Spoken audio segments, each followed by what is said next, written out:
Hey everybody, Jason Burmis here, and we've got a really important program today. As many of you know, once I found out about the passing of the former Attorney General, activist, free speech advocate, and of course, anti-war hero in my opinion, Ramsey Clark, I reached out to a filmmaker who had done an excellent documentary, not only about his professional life that challenged so many aspects of the system, but also who he was as a person and how he was a man of principle beyond his work in government and beyond his activism. So joining me is filmmaker Joseph Stillman. He not only made this great film, but was in touch with Ramsey up until, I believe, last year. We've got a photograph of them together. We're going to show you guys the website and how you can see the film. But Joseph, before we begin and talk about Ramsey, tell us about yourself and why you gravitated towards this man for your project. Well, it's complicated, but essentially, Ramsey Clark was the ultimate activist for peace, justice, and human rights in this country. And as a fellow Texan, I had followed his career, and at the time that he was the Attorney General, I was almost drafted into the Vietnam War, and so I was paying very close attention to what was happening. But you know, obviously, unbeknownst to me, I'd spend 12 years knowing him towards the end of his life, and it just seemed to me that this was an exceptional individual whose actions were motivated by an incredible desire for seeking the truth and exposing so much corruption and the various things that happens in our government. Ramsey seemed to me to be the conscience of a country when we had none, or where there were so few people that were willing to put themselves on the line. I mean, obviously there were others, but for that reason, I guess you could say that I was drawn to Ramsey's story. But again, like you said in the beginning, it was much more than just what he did as a Attorney General. He really had a very legitimate concern for every person, regardless of international boundaries, religious affiliations, or ethnicities. He was really a person concerned about humanity. And I think that was the biggest thing that attracted me to Ramsey. Yeah, I'd have to agree with you. And again, if people are unfamiliar, I do want them first to be directed to your film. It's alifeofprinciple.com. We're probably going to show you the trailer, which is also available at the website. But this guy was a very unlikely Attorney General. You know, this wasn't somebody that was kind of a social climber and that craved power. He kind of fell into this role. Speak to that a little bit. Yeah, well, he was a person that never wanted to be in the limelight. You know, when there would be an announcement of some sort, he would send a subordinate to represent the Justice Department, because he was really more behind the scenes and behind the events. I mean, obviously, he was very concerned about so many things that were happening at the time, but he nonetheless was a person that, you know, in fact, the last thing that Ramsey wanted to be was the subject of the film that I did, because, you know, he was really more interested in the issues than he was about himself. Mm-hmm. But fortunately, he allowed me to make this film, the only documentary on his life. And I'm just honored that I was able to be in that position to be able to do it. Now, let's speak to, you know, not only his work as Attorney General, but his work long after that. I mean, not only was he one of the most vocal opponents to the war on terror, what was going on in Iraq post 9/11, but even preceding that, and now being proven historically correct, he was helping the defense of people like Slobodan Milosevic. That's long forgotten in history.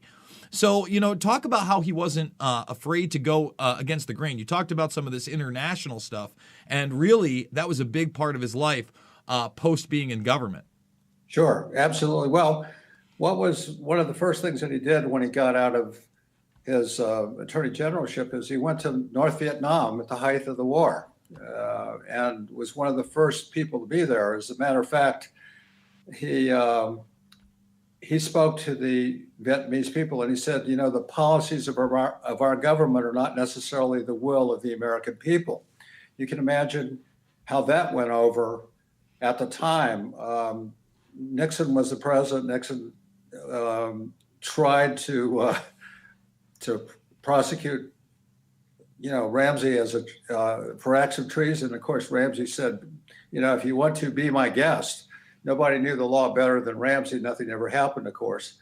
But that was just one of many things. In 1991, of course, the Gulf War, when all the journalists were held in Jordan and were getting briefings about what was going on, Ramsey and John Alpert, a photojournalist and an interpreter, were behind the lines while bombs were being dropped in Iraq. Came back with an incredible 45-minute film that John Alpert did called Nowhere to Hide, that detailed what was really going on behind the scenes. The sanctions that followed, the 10 years of sanctions after that, were 500,000 women and children mostly that died, created more death than the actual conflict itself. And then, of course, the 2003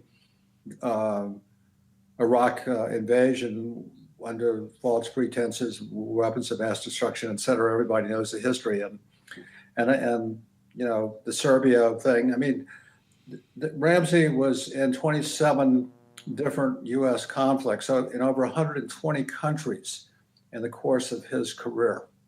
I don't think, as Ralph Nader said, there was never a person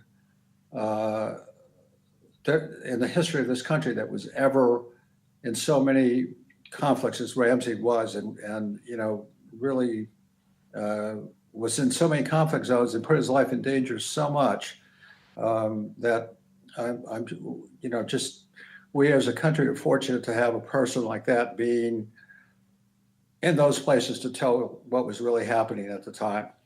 Yeah, and Ramsey reached across generations. In fact, I found out about his passing not from mainstream media, but scrolling through one of my social media feeds and seeing that Abby Martin had posted that he had died and showed a picture of him. And of course, Abby's done great work over the years. Robbie's done great work, her brother. But there was a personal side to this guy that you really highlight in the film that obviously would not have been known by anybody had you not done this, because he wasn't somebody who craved attention and the media light. This guy was somebody who was taking care of his family well into his 80s and 90s in a way most of us would never think of doing. Talk about that and how, I believe it was his disabled sister. It's been years since I've seen the film, but was really her caregiver. Yeah, it was actually his daughter, Rhonda, who was born with a developmental disability, could not speak or hear. And I believe that in many ways, Rhonda was responsible for his idea that the defenseless needed to be represented, that people across the world were in positions where they had no voice and they had no power and they had no one advocating for justice and human rights. And I think that Rhonda really kind of created a situation in that family, he and his wife, where Ramsey felt it was his personal responsibility to not only represent people like his daughter, but any person around the world that was in a position where they were being oppressed or they were being marginalized or they were being, the object of tyranny or repression or, genocide for that matter. Mm-hmm. So I think that, there was a side to Ramsey that, few of us who knew him well um, understood. And I don't think it was, there's always a preconceived idea about who individuals like Ramsey Clark and others are, but unless you know the other side of them, you don't realize what a rounded and incredibly um, human kind of person they are, and their concerns go way beyond what their political image is. Mm-hmm. So that was definitely the case for Ramsey. So let's talk about the journey of making this film. Obviously, I met you when you were screening a rough version in the Oneonta Foothills Theater. You actually had Frank Serpico there. For those not knowledgeable about his story, this is one of the first big whistleblowers inside the NYPD in New York City. Corruption ended up having a film made about him. You get it done. You get Martin Sheen to end up voicing this thing over. It gets great reception. Talk about that journey, getting the film done, doing it kind of guerrilla style, showing it at these different places, and, getting a larger audience. Yeah, it's you're a filmmaker. You know what I'm talking about with respect to when you don't have an entity or a bureau behind you, and especially if you have a very complicated subject to tell a story about, then you have to find ways in order to pay for things like just footage and film rights and music and color correction, all the technical stuff. But Ramsey's story took place over 90 years in the film, from 1927 to 2018, and sometimes it would take me 3 years to get a piece of footage of a speech that he gave in Belgrade in 1984, or when he went to Vietnam in 1970. It took me, 5 years to be able to find that footage. And then if you buy footage, it costs like $500 a second with a minimum of 30 seconds. So it's like $15,000 that you need to raise to just pay for a 30-second clip. And I think, if I recall, the film has something like 3,500 images in it and 300 clips, and not to mention the 7.5 years that it took to make it. So we didn't have resources at our disposal, so we had to have screenings and raise money through these screenings in order to keep going. Initially, the film was supposed to be shot in 38 states and 14 countries around the world, and I ended up shooting in 22 states and 4 countries around the world because I couldn't afford to get to all the places. And some of the people that I was supposed to speak to, David Berrigan, or Daniel Berrigan, for instance, and Tom Hayden, for instance, they died before I was able to get to them. Mm-hmm. Half the people that are in this film are no longer living now because they passed in the last couple of years. They're all Ramsey's generation, of course. So not only was there pressure in order to raise money to make this film, but there was an aging generation of Ramsey's contemporaries that were scattered all around the world. And, things happen to you. I was in Managua in Nicaragua to film Father Brockman, who was the head of the president of the General Assembly, the United Nations General Assembly. And I landed in Managua, and the first thing that happened was all my equipment got confiscated. And so I'm sitting there thinking, well, this is the second most popular person in the country, only to the president, Daniel Ortega, who happens to be his best friend. I will have no problem getting out of this. Well, unbeknownst to me, that person ended up falling and going to the hospital that day. And it wasn't until the end of the day that somebody finally called them and said, let him and his equipment go. I spent 12 hours at the airport. But you realize, how vulnerable you are in a situation like that in a foreign country if you have no connections. Mm-hmm. The person I interviewed loved Ramsey so much that he came out in a wheelchair the next day, and I filmed the interview in a wheelchair because of the strong connection that he and Ramsey had over the course of their careers. But it was an example of one of many, many people around the world that respected Ramsey for the individual that he was and the work that he had done on behalf of humanity. So let's talk about this, because when you talk about half of these people in the film are no longer alive, generationally, we know that these people weren't celebrated or really more than whispered about in mainline history. You know, they're not in the history books of our kids and our grandkids soon. I know that we're getting on in years. And that is extremely troublesome when they're no longer able to, you know, speak these unspoken truths, these uncomfortable truths. And I think, number one, we're losing more and more of these people by the day. But number two, that highlights why your film is so important, because you can go into, you know, a 90-minute, 2-hour production and watch something like this and say, why isn't this something that they're teaching in history books? Why isn't this something that I'm knowledgeable about? Why isn't this in popular culture and the larger vernacular? So kind of talk to that. And do you fear that after this generation, and maybe our generation is gone, there's going to be this new wave of what we can and can't talk about? Or we're seeing it now? Well, I think it's a very good point. I showed this film 4 or 5 years ago in a college, and I asked everybody before the screen, I said, anybody that knows who Ramsey Clark is, raise their hand in this audience. There was probably 200 students, and no one raised their hand, only the faculty members. And so I said, you know, you're in an institution where it promotes critical thinking, and, you know, and you have all this information in the fingertips of your hands with your cell phone, you know, but what would Ramsey say? He would say, you have this information, but what are you going to do with it? How are you going to utilize it? How is it going to benefit mankind? You know? And I think that, Ramsey is the last of a few that, you know, did so much. But, you know, it's interesting. I just got back about 3 days ago from really a 4-month journey across the United States.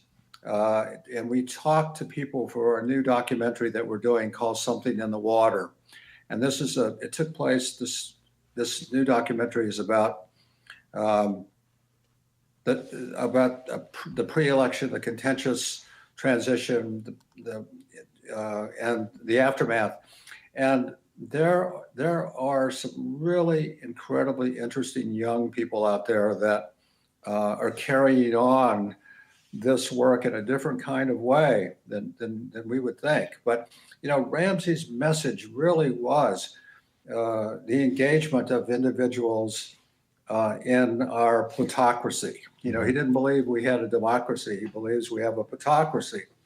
But the way that you can make a difference is to be involved in your community, to be a member of a school board or the city council, or run for dog catcher or whatever. But the only way that you can make a difference is to start in your own community, and hopefully that affects your county, and that affects your state, and then that affects the country, and then that affects the world. So I think, you know, Ramsey's overall message was, if you want to affect change, you have to be engaged and you have to be an active participant, because the system doesn't work if you're not. And you also have to challenge the status quo. You have to do what you're doing. You know, you have to expose the lies, and you have to tell the truth.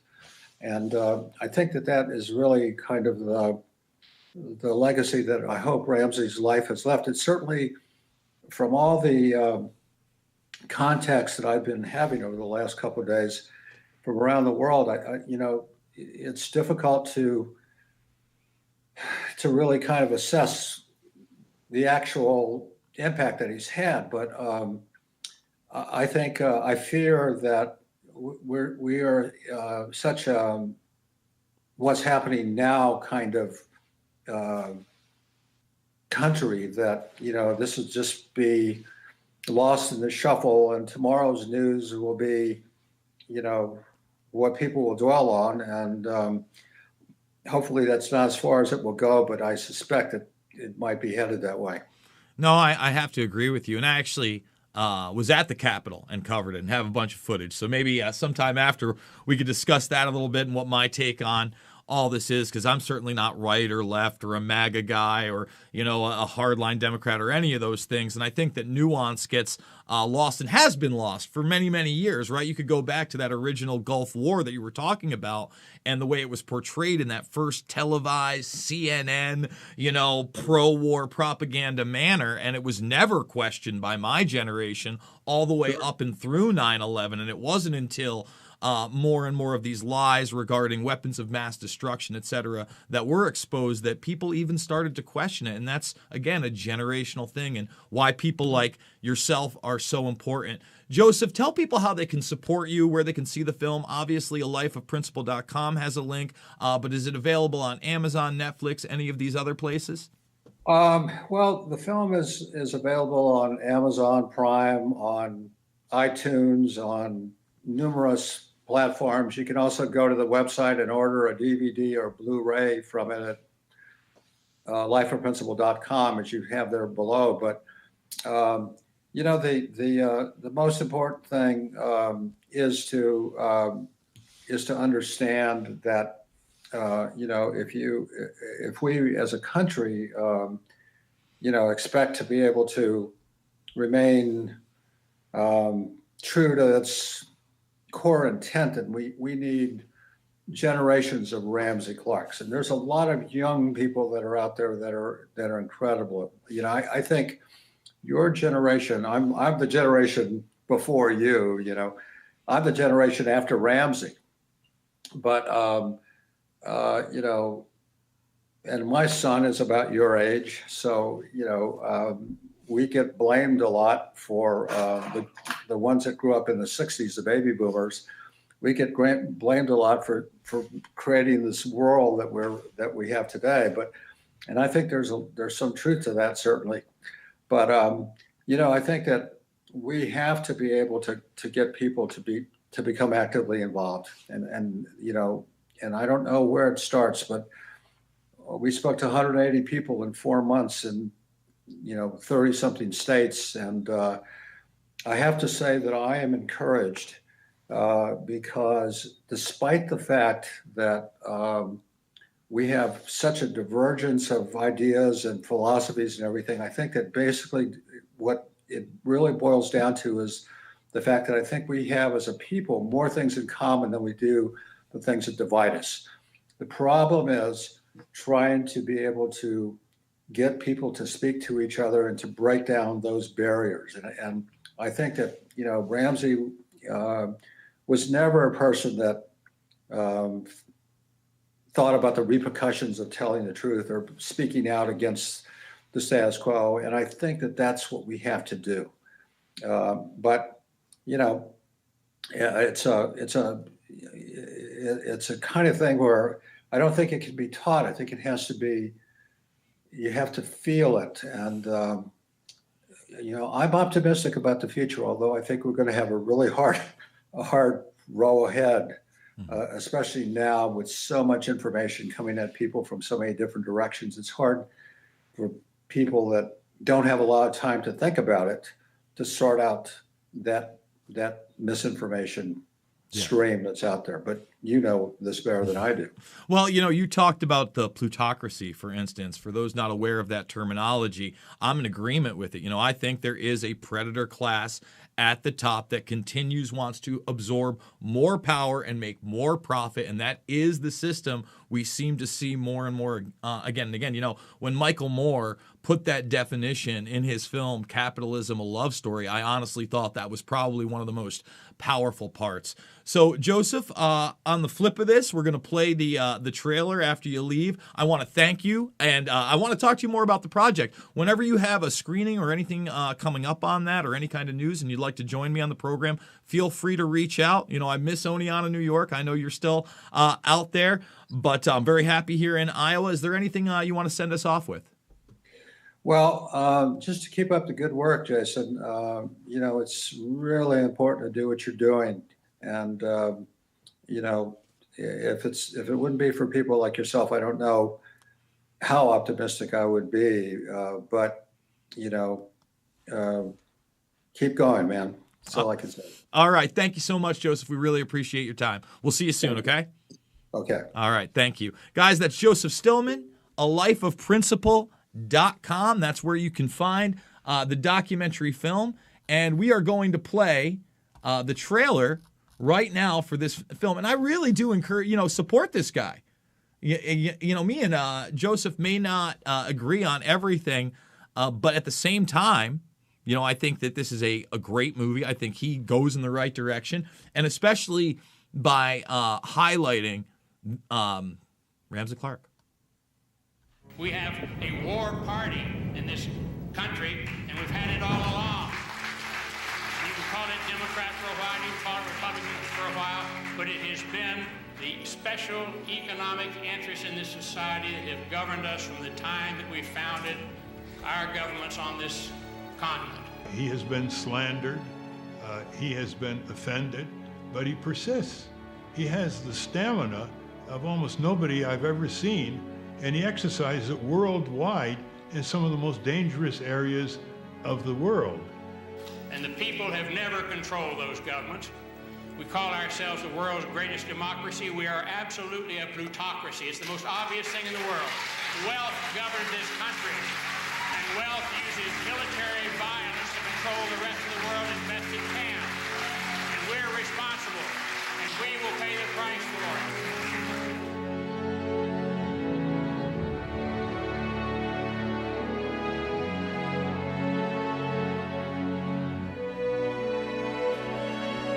So there you go, guys. I'd encourage everybody to check that out. I do want you all to know that we are going to be doing some Rockfin action today. We're probably going to do a whole video on DARPA and the stuff I've been tweeting about and the stuff I talked about in the previous video, where we will start on both platforms, but you're going to want to make that free account over at Rockfin. If you do want to support me, that's the best way to do it. Make that premium subscription at Rockfin today. Share the links. Tell them, hey, this is where free speech reigns. I'm also going to be on Locals. I'll be looking into how to make that work today. And don't forget, we're going to be doing Mixed Martial Mindset with John Fitch at 6 p.m. Eastern, 3 p.m. Pacific. Guys, I love you so much. Please check out Citizen Clark, A Life of Principle at alifeofprinciple.com. And I'll see you on the flip side.